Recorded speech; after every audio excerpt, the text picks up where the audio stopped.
All sorts of things going on. More tit for tat in the congressional race. Back and forth they go.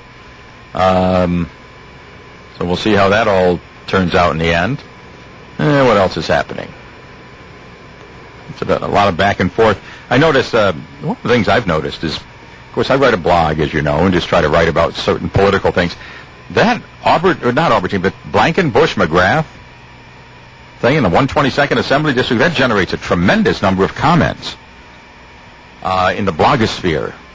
More so than anything about Doheny and all of that stuff, or Hoffman or Albertine or any of those races or the state races, but just tremendous amount of comments. I don't know whether it's just operatives and gadflies who like to comment, but it's a back and forth there.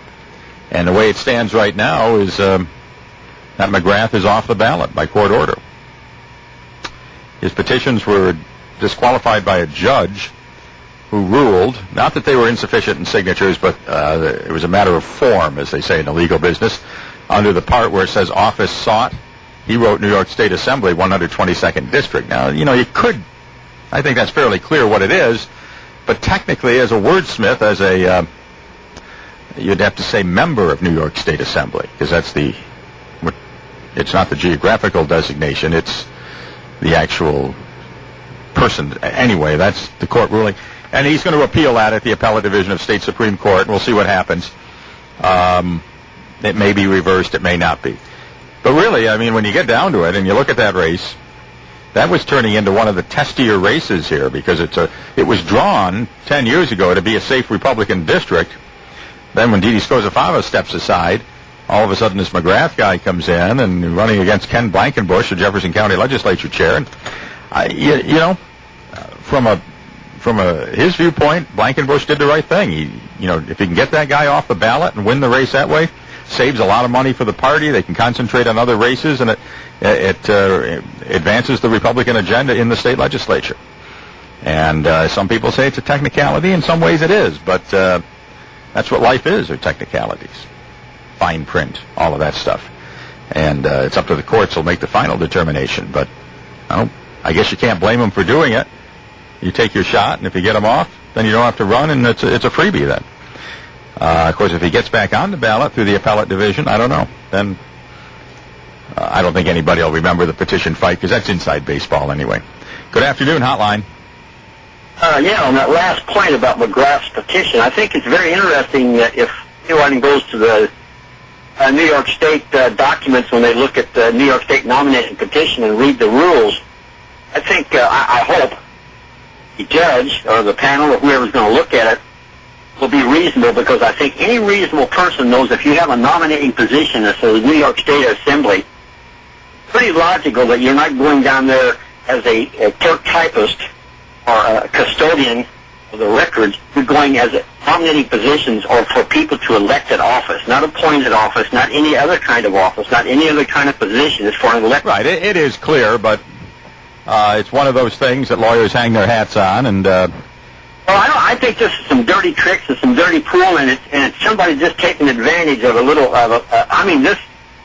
When dead people's signatures on there, if it was addresses of people that didn't live in the district, assembly district, state, county, where the district is we're talking about, yeah, no problems. Well, get them out of there, throw them, toss them, whatever. This is so minute, so minuscule. Well, the issue here is it's not insufficiency of signatures. There were a sufficient number of people who expressed a desire for those parties to have a candidate, and it's just a question of the form of the petition. But that's one of the things, let's face it. A reasonable person could draw a logical conclusion. He was running. Any of these candidates would do it, because the best election's no election. Well, I think there's some dirty tricks here behind all this. I think there's some people worried about that Mr. McGrath is potentially the better candidate than Mr. Blankenbush, and I don't know why. Well, it would have been a competitive race. I'm not sure. It's hard to say who would have won.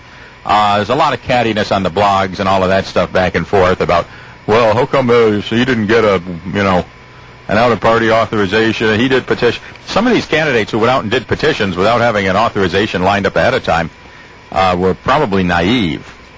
And I would have recommended they didn't, but they did, so.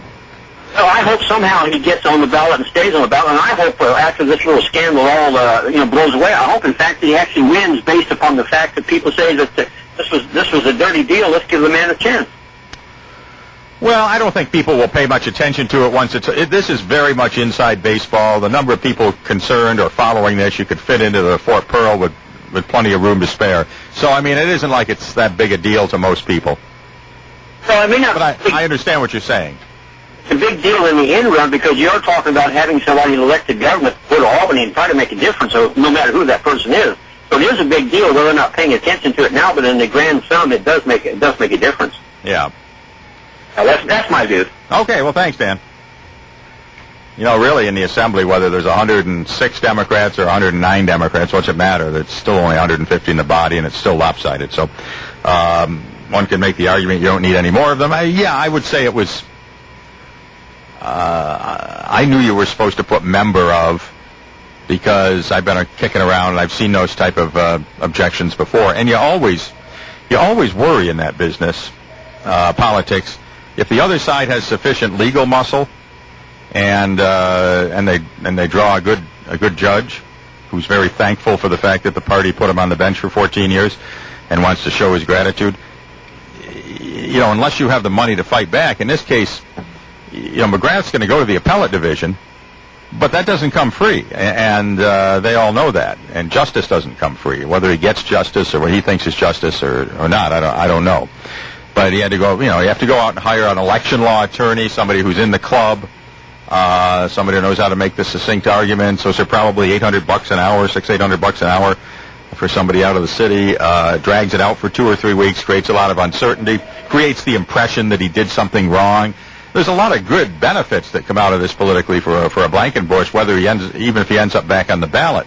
I mean, the depletion of funds, the distraction value, the sort of air of seaminess and so on. Well, you did something wrong and got away with it. I mean, that's the projection they want to do. Of course, the other side, and Danny said it very well, they want to project as being a technicality. These are dirty deeds done dirt cheap, crooked lawyers, crooked judges, and all of that. I've often said, I say it all the time, in election law cases, judges at the trial level are not impartial judges. It's their chance to show their appreciation for the party, and chips are called in on the assumption that if justice is to be served, it can be done at the appellate level. Happens all the time down there in the Albany district. Depends on what judge you draw. Good afternoon, Hotline.